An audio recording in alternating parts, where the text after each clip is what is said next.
Welcome to Fabulosity For You, and my name is Angie.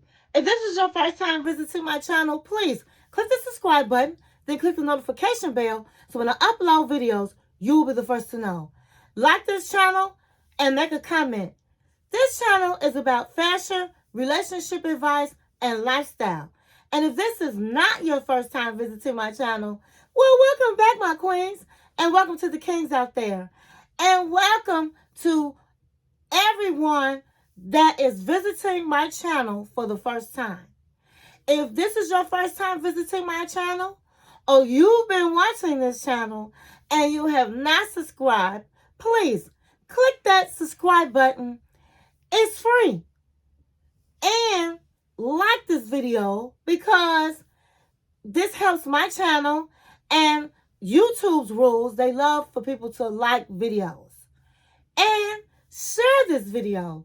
If you know somebody, share it to your friends, and your friends can share it to your family, so that my platform can grow. So this video was supposed to come out on Friday, guys, but I was unable to do so. So here we are today on a Sunday, and we're going to get right into it. But before we do that, go get your snack of choice and go get your drink of choice, and come back and sit with your girl Angie. Tonight we are doing the celebrity gossip. All right, let me tell you guys something, honey. The YouTube streets have been hot. Psst. It's sizzling out there with news. And so tonight we're going to be talking about Porsha Williams and her husband Simon. We will be talking about Jay-Z. We will be talking about P. Diddy. And we will be talking about Wendy Williams. Where is Wendy? The Wendy Williams document. So we have so much to talk about. And so we're just going to get right into it. So the first person we're going to talk about is Porsha Williams. Porsha Williams is from Atlanta Housewives. So she had been on Atlanta Housewives for many years. And she was on the show with one of her friends. Her friend's name was Fallon. Fallon was married to Simon Gubati. I hope I'm pronouncing the name right. And Porsha came in her house and was like, wow, looking around. And she was like, who's she married to? And honey, Fallon, the ex-wife of Simon, was a beautiful woman. But she didn't have big breasts. She was a natural woman. She hadn't had surgery. So she was flat-chested, no behind, but a beautiful woman. And she had the nerve to let in Porsha Williams in her house, who is stacked, who has had surgery, who has breasts, and who has a donkey donk, okay?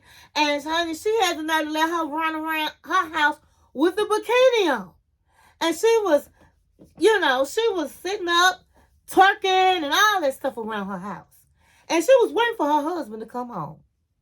Now, let me just tell you this. If you have not seen my video, don't let no man sit around you and your man. You need to go check that video out. It's an old video, but it's a good video, okay? And at the end of the day, honey, she let this woman run around her house. Now, the first day, Simon wasn't there. But guess what? She came back and knocking when he was home. And what Fallon should have done was let her stay on the other side of the door. But no, she opened the door, and honey, when he saw Porsha big behind and breast, he lost his mind. Let me tell you something.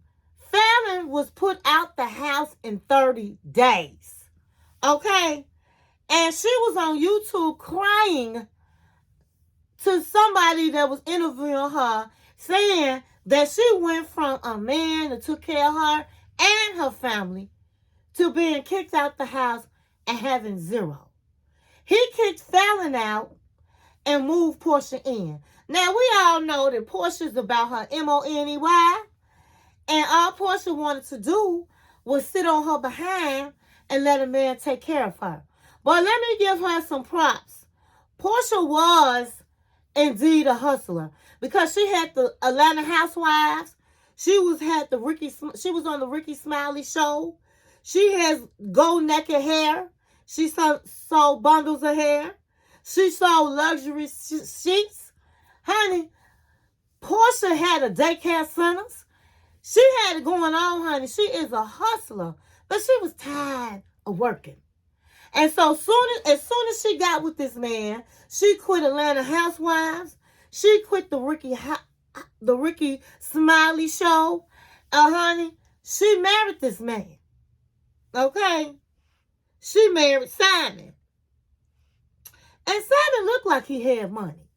They showed him his cars, his home. They was always in Dubai.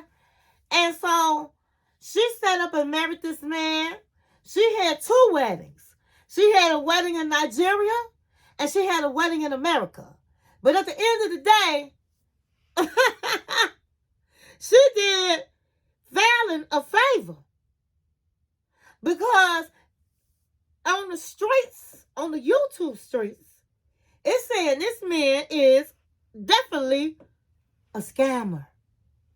Honey, they say they want to deport this man back to Nigeria, that he could not get a citizenship because guess what? He's a scammer. He had credit card scams, identity scams. He had scams after scams, bank fraud. You name it, he had it. Now, my thing is, Porsha, after she married him, didn't know none of that. My thing is, I don't understand some of these women that have money. You would take all day to buy a pair of shoes, honey. You would check them out. You would try them on. You would do all of that. Take you about an hour to pick out a pair of shoes or more. But with a man, just like that, she looked around this woman's house and thought, this should be my stuff. And so she never checked the man out. And I don't understand. When you are a woman of stature, you have enough money to do a background check on the man that you're with.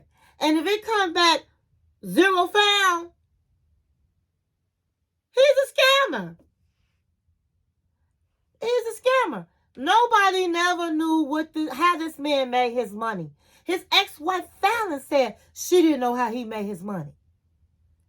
And so Porsha just felt like as long as he just be good to me, as long as he was good to her and spending the money on her, she did not care where his money came from. But I guess, honey, the bank was low. Her funds was low because she went on back to Atlanta Housewives. Supposedly, they gave her $5 million to spill her teas on TV.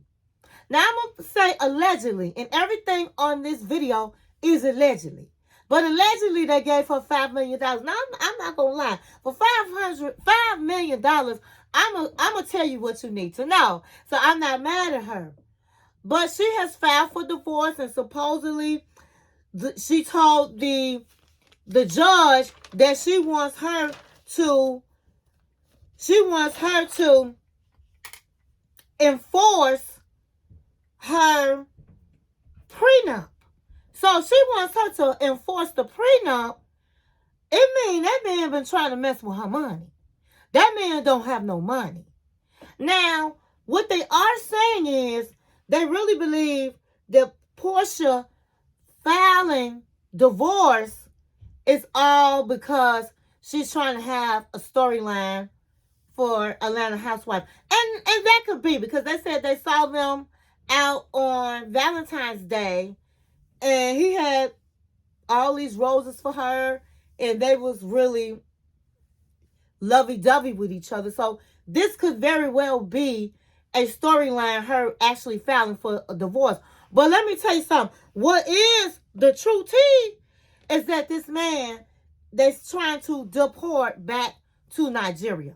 Now, of course, it's going to take him a minute to get back to Nigeria, but he is supposedly, allegedly, a scammer. And so, do I feel bad about Porsha? No. No, I don't. Porsha was married on November 22nd, and she just filed for divorce. So she was not married for no very long time. And she did not love him. And then she played Fallon. She was like, that's not my friend. But you was in her house, you was in her pool, you was in her face, and it was shown on Atlanta Housewives. So I don't feel sorry for her, because guess what? You better be careful how you get your man. Because how you get your man, if you got him the wrong way, will be how you lose your man. They said that Simon had been married 5 times. 5 times. So, you have to be careful who you connect to, who you connect your life to.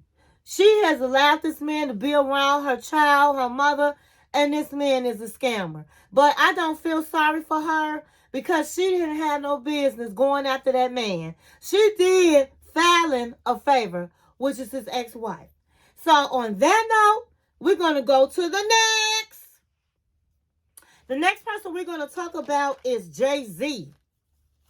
Okay, so Jay-Z has been all over the YouTube streets.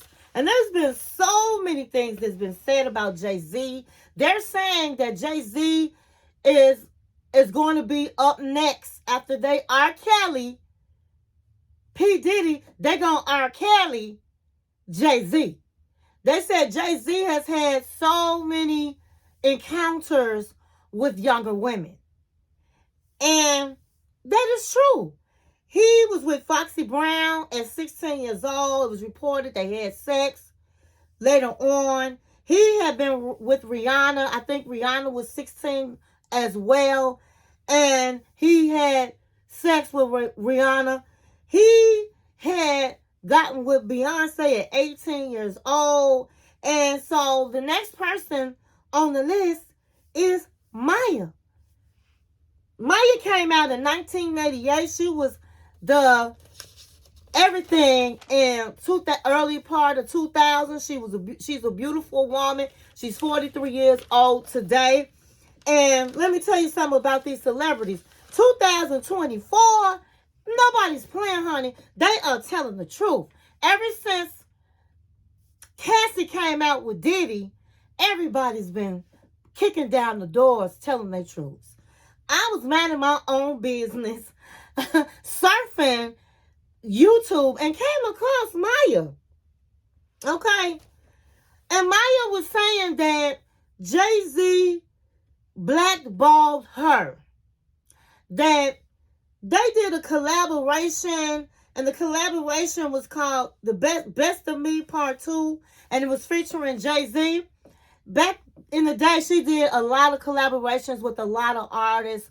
She was on top of her game. Beautiful woman. And she said during the making of the video, he was flirting with her, coming on to her, and she turned down his advances. And so she said the next thing happened to her was that nobody would work with her.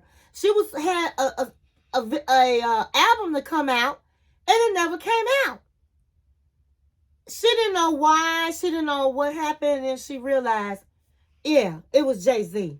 It's terrible that these artists have to sleep with somebody in order to showcase their talent to the world. And she definitely had a lot of talent. And they said that a lot of women that Jay-Z was liking, that such as he was liking Blue Cantrell, and he was liking quite a few other women, and Carrie Hilson, I think her name was Carrie Hilson. And once Beyonce gets a wind of it, she makes sure that these women are blackballed. And that's terrible. Because if somebody don't want you, then you move on. But when you're dealing with business, that shouldn't even happen. But it happens every day. And it happened to Maya.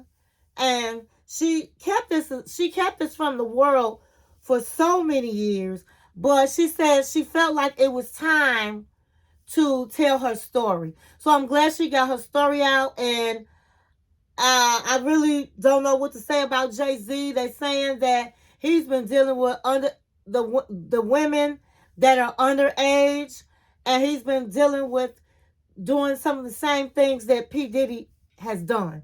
So all we have to do is wait and see what happens to Jay-Z. The next person we're going to talk about is definitely P. Diddy. Okay? So I have done several stories about Diddy, and I'm going to give you the update. So 3 women have come forward about P. Diddy, that Diddy had sexually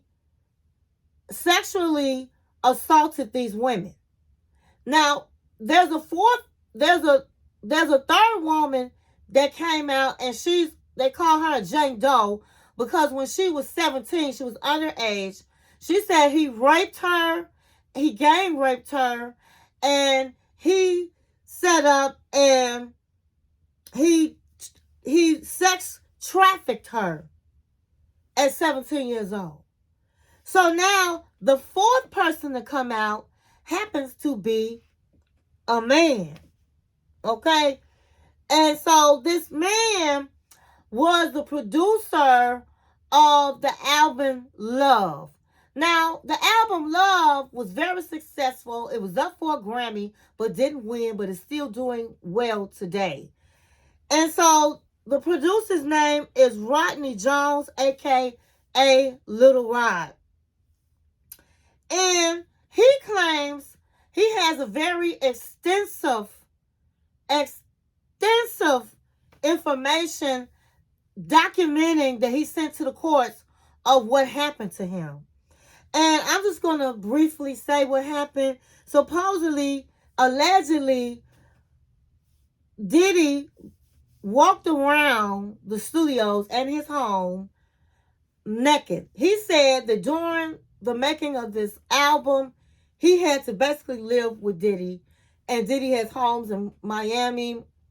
He has homes all over LA. And in all his homes, he was walking around naked.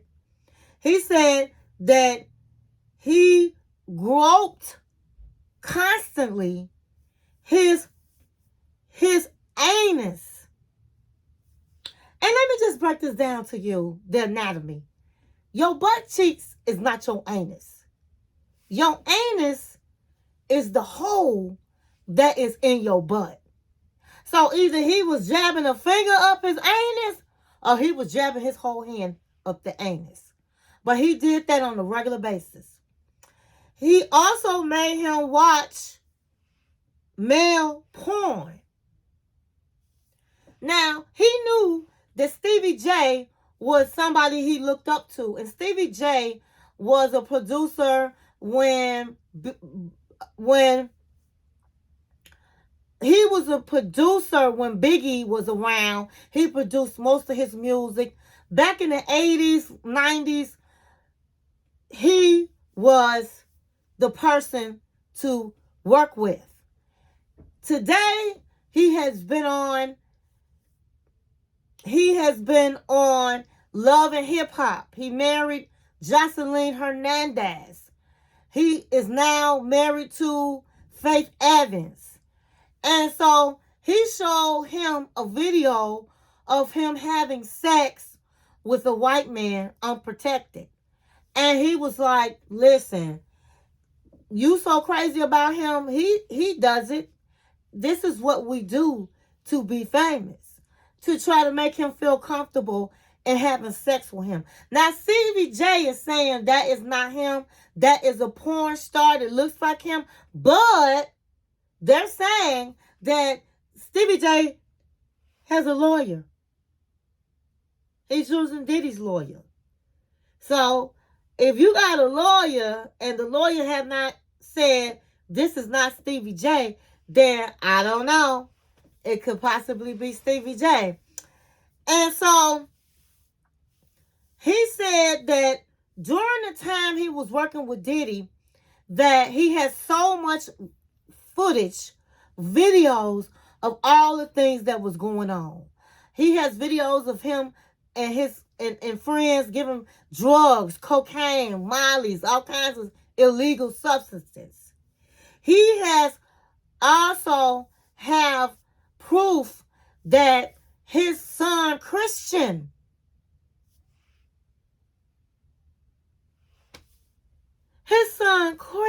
Diddy's son Christian has drugged women and sexually assaulted them. So this is something he's teaching his kids to do. Christian Combs, his baby boy. It's just unbelievable, all the things that are going on. Now, he said he is so upset because the album rocketed to success, made millions of dollars, and he only made pennies. That he signed a contract that was really didn't pay him much money. Now, on that note, I have to say that's his fault. People out there in the world that want to go into entertainment as far as music, and you're dealing with quote unquote legends, they're not looking out for your best interest, honey. They are not. And so you have to be careful what you are signing. Because you can sign your whole life away. And that's what this man did. He was so excited at first to work with Diddy. He acted like he didn't know what was going on when everybody really know how Diddy operate. But here he is, acting blind, and signed the contract where he didn't really get any money. He said today he's trying to get all of his publishings. So he put a GoFund to raise money to sue Diddy. And guess what? He got it. He got the money. He raised the money. And he is suing Diddy on all the things that I talked about. Now, what I'm going to say is, why? I understand you want to be a star. You want to be celebrity. But why would you let a man constantly put his hands up your anus and sit down and watch porn? I'm sorry. When you saw that man come out naked, he should have left. Sometimes you have to say, hey, I can't do this. No matter if it's the opportunity of the lifetime, he's sitting here being disrespected. And so in a way, I don't feel sorry for him, because if you saw this, nobody put a gun to his head to watch the male porns. Nobody put a gun to his head where he couldn't tell him, don't you touch me. But he rather had made the money that he didn't make, but have fame, than to be degraded. And now he wants to sue. Now, I think he deserved money because he was sexually assaulted. You shouldn't have to have sex with someone in order to showcase your talent. I think as we're starting to see, the hip-hop world is filthy. It's trash. It's horrible. It's monstrous. The things that people in power do. And so they said he had way more evidence and stuff than Cassie. They said some people didn't even believe in Cassie. But they said this man has videotapes, so many footage of this man, P. Diddy, doing this. And I'm like, Oh my God. Oh my God, this is crazy. So during all of this, Diddy had stepped down from Revolt TV because of all the sexual assault suits. He was chairman of Revolt, which is the music. It was a music-oriented television network that he co-founded in 2013. D'Angelo is now the sole owner of Ciroc Vodka and De Leon Tequila. Two brands that Combs had promoted in the past and has no business relationship with Combs going forward. So he is losing everything. He's lost his clothing line. He's lost his Ciroc line. He lost the Revolt television network. So I think that they are definitely going to R. Kelly Diddy, and he should be. He should be canceled. And if he did all of this, he should go to jail. Okay, so next on the list, we're going to talk about Wendy Williams.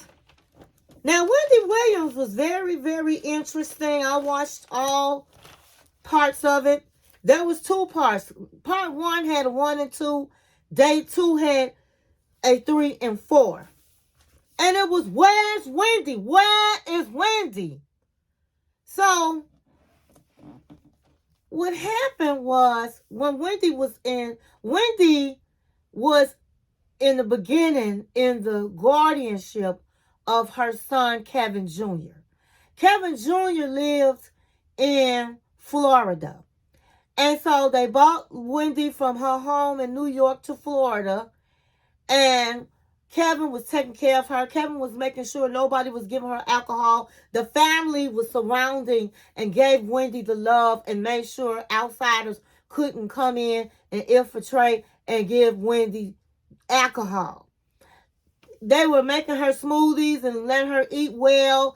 It was videos of her gaining her weight back, her sounding like Wendy, and she was doing great. In that particular stage that she was in, her production company, I guess the Wendy Williams production company, was saying that they wanted her to come back to television and that they wanted her to do a podcast. They also was having secret meetings with her sister. Now, Wendy, it was 3 of them. Wendy had 2 other siblings, a brother and a sister. And when they were having the secret meetings with the sister, they was telling her, we want her back on TV. Would you like to have guardianship over her? And she was like, yes. And next thing you know, little Kevin Jr.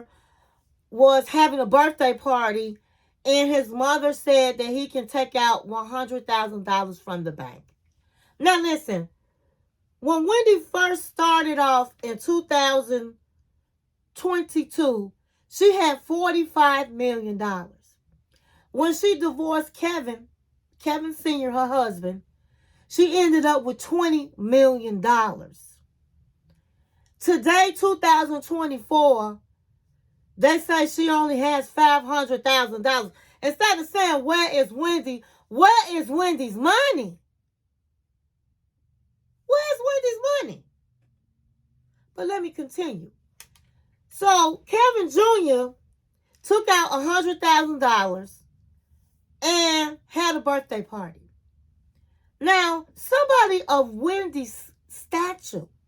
Wendy is a luxury girl, honey. She likes the finer things in life. She had a ring on her finger, and she was so skinny that she could barely hold her hand up because the diamond was so big. This woman had Louis Vuitton Forest coats, Louis Vuitton Daisy Dukes. Her whole house looked like it was Versace. She was sleeping on Versace sheets. This woman lived a glamorous life. And so $100,000 to Wendy is no money, especially when you have millions. Now, her son, they say she lavished her son. This was her only son. In the documentary, he said, I think my mother always felt guilty as far as because she was always working and her lifestyle, that she was on drugs and drunk, that she made up for that by giving him a lot of material things. So this young man has lived a lavish life.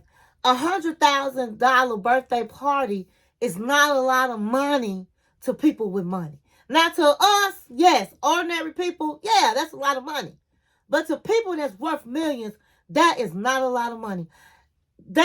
When he did that, supposedly Wells Fargo Bank flagged that immediately and said, hey, you need to return Wendy back to New York, and you no longer have access to her money. You are no longer the guardian. They appointed someone else. And they threatened him and said, if you don't send her back, we're going to say you kidnapped her. And we're going to mess with your money. And I was like, oh, wow. Now, my thing is, I think that they were looking for something where they can grab Wendy's money. This wasn't something that came out the blue. They wanted to take, and I think they got it from the production company, the information. I think they wanted to get Wendy's money, their hands on Wendy's money. So Kevin had no choice but to send Wendy back to New York. When she was away from her family, she had people around her that were no good. She had a manager and she had a publicist. And let me tell you something. They weren't doing nothing but robbing Wendy blind. Okay? So they brought her back to her home in New York. She had these people around her that means her no good. They sitting up giving her drinks, saying she can control herself. The manager was there to make sure she made the documentary when he was a jeweler. He knew nothing about television. This was a dude that was in the streets, that was known to be a jeweler, got close with Wendy, and then all of a sudden he was her manager. Come on. The publicist looked like, honey, she was a trip baby. She looked not professional, and she basically looked like a thief in my opinion. But at the end of the day, they were giving her alcohol, and then all of a sudden, they said that she had dementia, and it was induced by alcoholism. Of course, we already know that she had Graves' disease, and she had thyroid problems. So in the documentary, her eyes were bulging more than usual because her eyes was already bulging. And she sometimes didn't know who people were. And I don't think that she knew that this was not a documentary to get you back on TV. They lied, the production lied to the family to get them to come on, and they lied to Wendy. So Wendy had no clue that this was not to get her back on TV. So they were having cameras in her face when she was acting a fool. She even took her wig off when the camera was there. It was very degrading to Wendy. It was so sad how they did Wendy. But my thing is this. The guardianship over her money, they didn't even give Wendy Williams a credit card or a debit card. Where if she needed food, she ordered for Uber Eats, she got to call the guardianship and ask, can you pay for this? And the person was never available. So her best friend that lived in LA said she had to basically send food to Wendy. Her manager would bring over food, but that is absolutely ridiculous. She should have had a stipend, some type of money that came in every month, a check, and a nice little check because she was a luxury girl for her to do the things that she wanted to do. That was crazy. And so it was just terrible. And Kevin Jr. was very disgusted. He said, my mom was doing great, but as long as she have people around her that's going to do what she says, then she's not going to never be any good. Now, there was a rift with Kevin Jr. and his mother because he didn't want her to drink alcohol. I guess he was living with her. She threw him out and hadn't talked to him in 8 months. At the end, she did get a chance to reunite with her son. They talked, but she was not in good conditions. So a lot of people were saying that, of course, it was hard to watch the documentary, but it really was good for the family because the family pretty much showed that the guardianship is guarding her money, but it's not doing anything to help Wendy. At the end of the show, the guardianship put her in a health and wellness place, and they didn't tell the family where she was or even that she was gone. They could not get a hold of Wendy, but now Wendy calls them when she can, and she said they're saying that Wendy is sounding better. So I'm glad to hear Wendy is sounding better. I hope that the guardianship is taking care of Wendy. Every year, it's a renewal of the guardianship, and so she has one coming up. They are saying the lady that is over her guardianship has a lawsuit that she tried to take $30 million from somebody else. So why is this woman still have a job? How did Wendy only have $500,000? So something's not right here. And it's scary because they said 90% of people that are in guardianship do not come out of guardianship. The only reason we learning all of this is because Wendy is a celebrity and Britney Spears was a celebrity. But it's normal people that are going through this. And they had a video with Fat Joe, and he was saying that he really didn't like Wendy. Wendy in the past, when she was on the radio, was really disrespecting him and said some disparaging things about him. But, he had forgave her. And a lot of people were saying this is her karma, this is what she gets, and don't feel sorry for her. But he said he's not that person. He looked at the video and he was like, oh my God, the documentary, she was definitely exploited. And it really scared him because he's like, I got money. If something were to happen to me tomorrow, do you mean to tell me the government can say my children can't have my money? They have to get out of my house. I wouldn't have access to the money I worked hard for. He said he looked at Wendy Williams and said people need to rally up for Wendy Williams because it is really shameful that has happened to this woman that worked very hard all her life, and now she doesn't even have money anymore, and she can't even buy herself something to eat. Wendy has been selling her wigs and clothes and everything in her house in order to have money because the guardianship does not give out the money. So, in my opinion, I just felt like, no, I don't think that Kevin Jr. should really have been guardianship over Wendy and her health because he's too young. And you could tell he's been through the ringer. He's been through a lot. But I think that her sister should have it. Maybe not so much the money, but she should be guardianship over her. And I think that there should be guardianship over the money, but give an allowance. That's what should happen. Give her some of her money. Everybody getting paid. The publicist, the manager, everybody getting paid, but Wendy. And so it was just terrible. But I think it did do some good where the family perhaps can get guardianship over Wendy. But you have to watch it for yourself. It is something to watch, to see her. But at the end of the day, that's all I have. I hope you enjoyed Celebrity Gossip. And thank you for watching my channel.